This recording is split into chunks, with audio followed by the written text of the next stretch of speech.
Jangan lupa untuk berlangganan dan nyalakan lonceng notifikasi ya, agar tidak ketinggalan konten-konten channel Pak Guru menarik lainnya.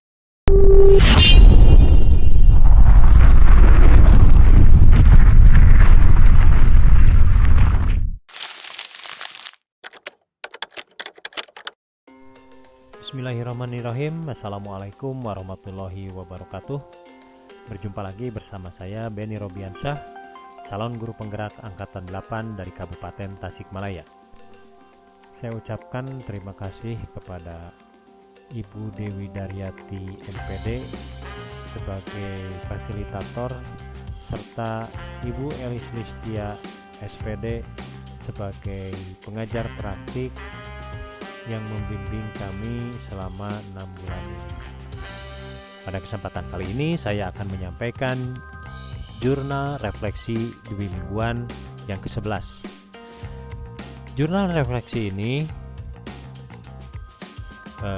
saya akan memaparkan kegiatan pada pendampingan individu ke-6 serta kegiatan lokakarya yang ke-5 pada program guru penggerak dengan menggunakan model 4F, yaitu fact atau peristiwa, feeling atau perasaan, finding atau pembelajaran, serta future atau penerapan. Yang pertama yaitu fact atau peristiwa. Sebelum mengikuti kegiatan lokakarya, saya melaksanakan pendampingan individu pada tanggal 6 November 2023 dengan agenda supervisi akademik dengan metode coaching. Dalam pelaksanaan kegiatan ini dilakukan secara santai namun penuh makna. Pengajar praktik melakukan observasi ketika saya melakukan coaching kepada rekan sejawat yang ada di sekolah, yaitu Ibu Dewi Yulianingsih. Pada awal kegiatan pasca observasi, rekan sejawat berkata mengenai perasaannya, bahwa beliau perasaannya sangat gugup karena hal ini jarang dilakukan, namun sangat berkesan. Wawancara yang saya gunakan yaitu dengan menggunakan teknik coaching, yaitu menggunakan tahapan tirta, di mana saya bertanya mulai dari menanyakan perasaan beliau, apakah menurut beliau area pengembangan pembelajaran sudah tercapai, kemudian adakah kendala atau hambatan, kemudian bagaimana ke depannya Ibu Dewi Yulianingsih akan mengatasinya. Dan yang terakhir, kegiatan pendampingan individu yang ke-6 tersebut ditutup dengan pertanyaan PP terhadap saya sendiri terkait tindak lanjut dari kegiatan yang saya lakukan. Setelah kegiatan pendampingan individu, kemudian dilanjutkan dengan kegiatan lokakarya ke-5 yang dilaksanakan pada tanggal 11 November tahun 2023 dengan bentuk kegiatan tatap muka seperti biasa antara CGP dengan CGP yang lainnya se-Kabupaten Tasikmalaya yang bertempat di SMPN 2 Singaparna. Acara tersebut didampingi langsung oleh masing-masing PP.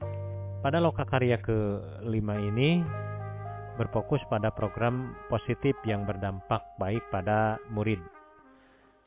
Dalam kegiatan, setiap peserta dibagi kelompok, kemudian kelompok saling membagikan program masing-masing. Dengan setiap program diberikan oleh umpan balik dan dipresentasikan.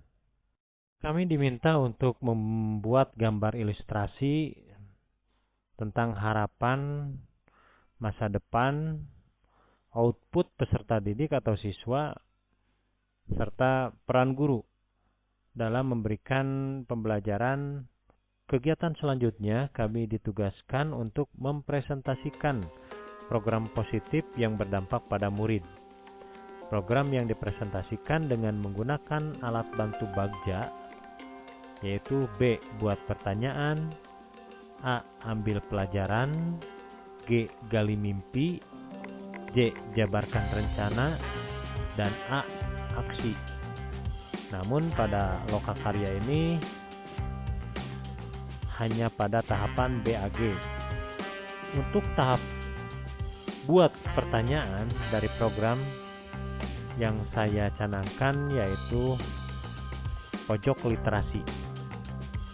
Pada tahapan B atau buat pertanyaan yaitu bagaimana kita dapat meningkatkan minat baca murid sekaligus mengembangkan kreativitas murid dalam membangun dan memanfaatkan pojok baca di kelas. Kemudian siapa saja guru yang akan terlibat dan berkolaborasi untuk membangun dan memanfaatkan pojok baca tersebut. Yang diperlukan yaitu berdiskusi bersama kepala sekolah, rekan sejawat, bagaimana program membaca di sekolah selama ini dapat berhasil. Kemudian berdialog dengan rekan guru mengidentifikasi ide kreatif yang ditawarkan kepada murid untuk dapat menumbuhkan ide kreatif mereka. Dilanjutkan dengan melakukan sesi dialog dengan perwakilan murid pada masing-masing kelas untuk menguatkan ide di tahap awal, yaitu memberikan hak suara mereka sehingga program ini bisa berjalan dengan lancar. Selanjutnya, pada tahapan A yaitu ambil pelajaran atau discover, aktivitas apa saja yang menarik minat membaca murid selama ini. Manfaat apa yang dirasakan setelah membangun dan memanfaatkan pojok baca. Kemudian, mana kebijakan sekolah yang telah mendukung peningkatan minat membaca, kreativitas apa saja yang dimiliki oleh siswa dalam menciptakan lingkungan kelas yang nyaman dan menyenangkan. Yang terakhir, bagaimana merancang pojok baca di kelas agar menarik diminati oleh siswa dalam mendukung kelancaran program literasi sekolah tersebut. Rencana melibatkan pilihan atau suara dari peserta didik, yaitu dengan melakukan curah pendapat untuk mengetahui program membaca yang menarik selama ini. Curah pendapat dengan lebih banyak murid itu akan mengetahui ide kreatif dalam membangun dan memanfaatkan pojok baca di kelas. Karena kami memiliki aset yang sangat kuat, yaitu aset manusia. Di dalamnya ada kepala sekolah, guru, peserta didik, dan dukungan dari stakeholder lainnya seperti komite sekolah, paguyuban sekolah, serta orang tua siswa. Pemaparan program yang saya sampaikan mendapat umpan balik dari rekan CGP dan pengajar praktik bahwasanya program tersebut sangat menarik dan perlu ditindaklanjuti. Model F yang kedua yaitu feeling atau perasaan. Perasaan saya setelah mengikuti kegiatan Lokakarya 5 ini merasa senang dan semangat. Karena dengan Lokakarya, program yang kita rancang tentu perlu umpan balik dan masukan dari rekan, agar perencanaan menjadi lebih dapat dipertanggungjawabkan. Dengan mendapatkan masukan dari rekan, saya merasa yakin dan semangat untuk bisa melakukan program tersebut. Dengan memanfaatkan alat bantu bagja tentu memudahkan saya menyusun program. Potensi aset yang ada di sekolah juga memberikan kontribusi dan memudahkan saya untuk menemukan aset atau modal yang lainnya yang dapat membantu kelancaran program tersebut. Model F yang ketiga yaitu finding atau pembelajaran.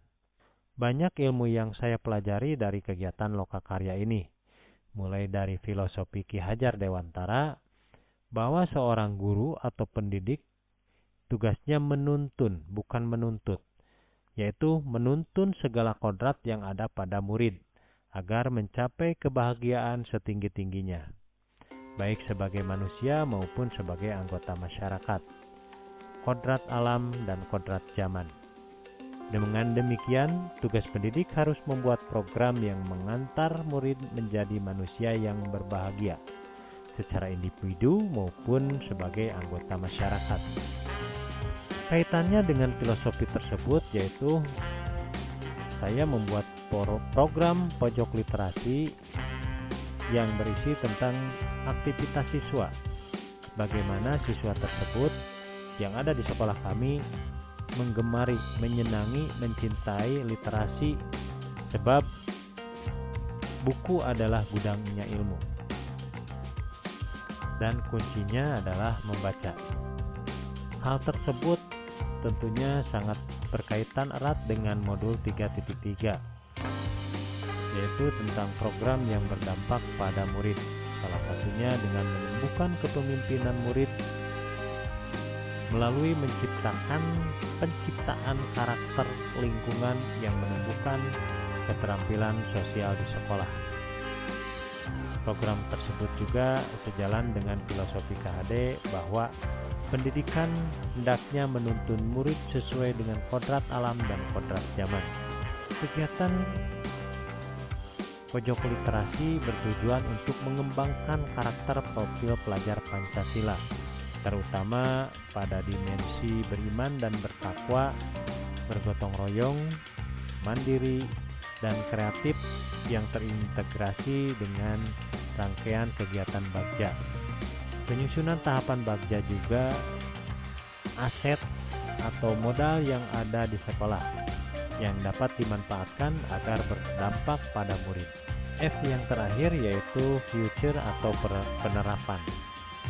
Setelah menjalani serangkaian PGP sampai di Lokakarya kelima ini, ke depan akan merancang dan melaksanakan program positif yang berdampak pada murid.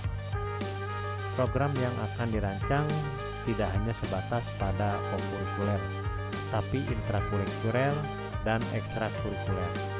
Namun untuk tahap pertama saya akan merancang tahap Bagja sampai tuntas pada program pojok literasi.